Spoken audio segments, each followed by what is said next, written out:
Welcome to the EMAC Technology Center. I'm Mike, one of the application engineers here, and today we will dive into the Miltronics 9000 series control.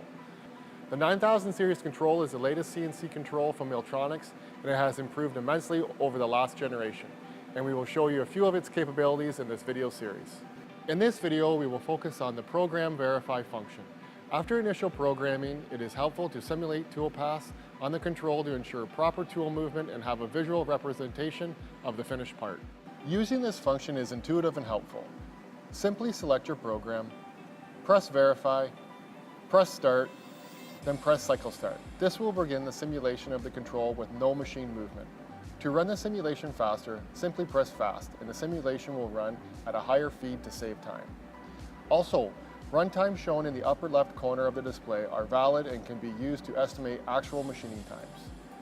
Using the verify function will allow you to run your program with more confidence.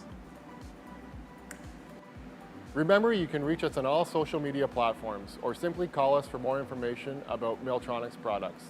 Thank you for your time, and I will see you in the next video.